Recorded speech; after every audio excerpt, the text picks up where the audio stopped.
In 1979, armed men opened fire inside a busy Miami shopping mall in broad daylight. They killed 2 people, left behind an arsenal of weapons, including a machine gun, and disappeared into traffic within minutes. Police on the scene called them the Cocaine Cowboys. That wasn't a GTA mission, that was a Tuesday in Miami. And it's one of dozens of real events that Rockstar studied, documented, and quietly rebuilt inside GTA 6. Here's what most people assume about GTA 6's setting. They think Rockstar took Miami, slapped a fictional name on it, moved some buildings around and called it Vice City. But that's not how Rockstar builds worlds. It never has been. GTA 6 is set in the fictional state of Leonida Rockstar's version of Florida, with Vice City as its Miami-inspired centerpiece. Rockstar confirmed this directly alongside the first trailer in December 2023. But what they didn't confirm, and what nobody in the gaming press has connected properly, is just how deep the real Florida history goes inside this game. The criminal economy, the smuggling routes through the Keys, the wealth gap between the beach and the backwater, the couple at the center of the whole story.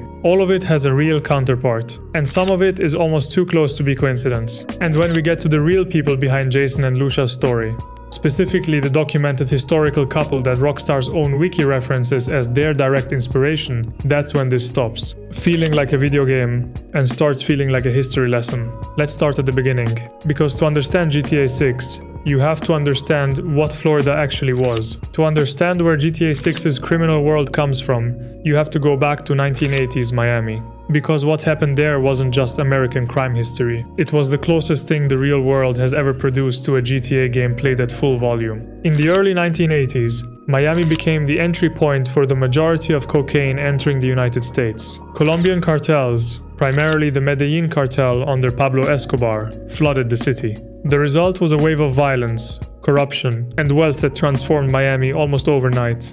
The DEA estimated the Miami drug trade was generating around $12 billion annually at its peak, outpacing the city's 2 largest legitimate industries, real estate at $11 billion and tourism at $9 billion. Read that again. Drug money was the biggest industry in Miami, bigger than real estate, bigger than tourism. The Dadeland Mall shootout in 1979, where armed men opened fire in broad daylight in a packed shopping center, was the moment law enforcement officially named the era. A police officer on the scene coined the phrase, "Cocaine Cowboys watching the aftermath." That era, the violence, the money, the corruption, the boats, running product through the Keys at night, is the historical foundation GTA 6 is built on. And Rockstar has been studying it for years. Now let's talk about Jason and Lucia. Rockstar officially confirmed that Jason Duval and Lucia Caminos are the 2 protagonists of GTA 6. Jason grew up around grifters and crooks, did a stint in the army, and ended up in the Leonida Keys working for local drug runners. Lucia starts the game coming out of prison, wanting the good life her mother dreamed of, and is prepared to take matters into her own hands. The GTA Community Wiki, which tracks official Rockstar-confirmed information, explicitly states that the duo appears to be inspired by the real-life American criminals Bonnie and Clyde. So who were they really? Bonnie Parker and Clyde Barrow ran a 21-month crime spree across the southern United States from 1932 to 1934. They robbed gas stations, restaurants, and small-town banks. They lived fast, stayed mobile, and became media figures, despite or because of the violence that followed them everywhere. What made Bonnie and Clyde culturally enduring wasn't the crimes. It was the partnership. 2 people from the bottom of a broken economic system, moving through a world that had already decided they had nothing to lose. Sound familiar? Lucia, in prison. Jason doing favors for his landlord's drug operation in exchange for free rent. 2 people the system already wrote off deciding to take matters into their own hands. The parallel isn't subtle. Rockstar didn't hide it. Now here's where the real-world connection gets uncomfortably specific. Jason's confirmed backstory places him in the Leonida Keys, Rockstar's version of the Florida Keys, working for a veteran drug smuggler named Brian Heder, who runs operations through a boatyard. The real Florida Keys were, and in many ways remain, one of the most active drug smuggling corridors in the United States. The geography is almost purpose-built for it. Hundreds of small islands, shallow waterways, minimal road infrastructure, and a culture of boat ownership that makes vessel traffic nearly impossible to police comprehensively. During the Cocaine Cowboys era specifically, cigarette boats, high-speed fiberglass vessels ran product through the Keys at night, moving between the islands faster than Coast Guard cutters could respond.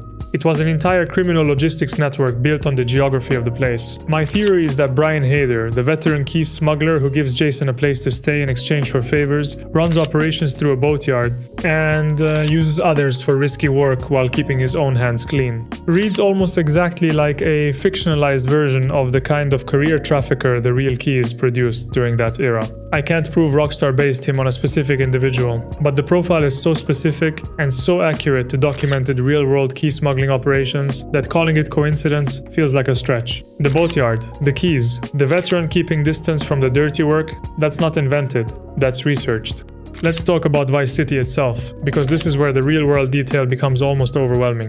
Rockstar described Vice City directly as the glamour, hustle, and greed of America captured in a single city. They confirmed specific districts including Ocean Beach based on Miami Beach's Ocean Drive, Little Cuba, and Wynwood, based on Miami's real outdoor art district. Ocean Drive in real Miami is one of the most photographed streets in America. Art Deco hotels, neon signs, tourists, wealth on display. It's also historically been a place where enormous criminal money got laundered through nightlife businesses, hotels, and real estate during the cocaine era. Wynwood in real Miami was a neglected warehouse district that transformed into one of the world's most famous street art destinations, a direct product of the same gentrification wave that reshaped Miami's wealth geography. Over the past 20 years, the game includes a version of the Kaseya Center Miami's real NBA arena, home of the Miami Heat. Rockstar modeled specific buildings including what fans have identified as a version of a real Tresor Tower penthouse in Miami Beach. This isn't inspired by Miami.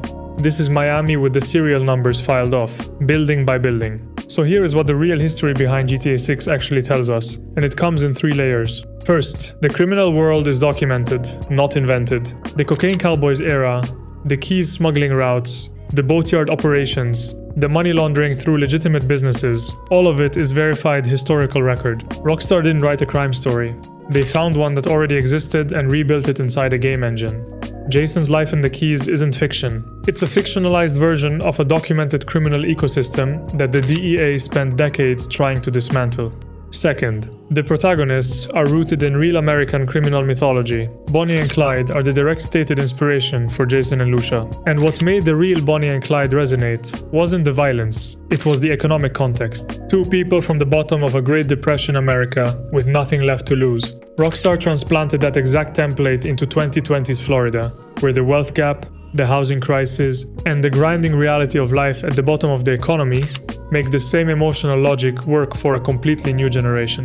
And third, Vice City is a documented place with a documented history, not a fictional backdrop. Ocean Drive, Wynwood, the Florida Keys Corridor, the Everglades, the Kaseya Center. These are real places with real histories that Rockstar studied, visited, and rebuilt with a level of accuracy that the official map comparisons make impossible to deny. My theory. My read on this is that Rockstar's goal with GTA 6 was never to make a fictional Florida. It was to make the real Florida and then turn the satire dial up just enough to avoid a lawsuit. Why this matters when you play. Here's why all of this context changes how you experience GTA 6. When you drive through the Keys running product for Brian Hader, you're not doing a fictional mission. You're doing a digital recreation of something that happened in that exact geography on those exact waterways within living memory of people who still live there. When Lucia comes out of prison wanting the good life, you're watching the 2020s version of Bonnie Parker. A woman the system already decided didn't deserve a fair shot, making her own calculation about what's left to lose. And when Vice City sprawls out in front of you, the neon, the wealth, the beach culture, the inequality, 20 minutes inland, you're not looking at a game world, you're looking at Miami, the real one.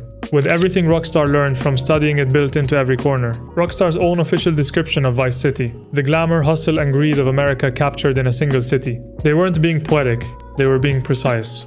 GTA 6 is not a fictional game set in a fictional Florida. It is a satirical reconstruction of a real place, a real criminal history, and a real cultural moment built by a studio that spent years researching the source material before writing a single line of code. The Dadeland Mall shootout, the Keys smuggling routes, Bonnie and Clyde, Ocean Drive, Wynwood, the cigarette boats running at night. All of it real. All of it inside the game. And when you know that going in the world, Rockstar built lands completely differently. So here's what I want to know in the comments. Is there a real Florida event, a real person, or a real place you think Rockstar put in GTA 6 that I didn't cover here? because I genuinely think we've only scratched the surface of how deep the real-world research goes in this game, and I want to hear what you've found. Drop it below.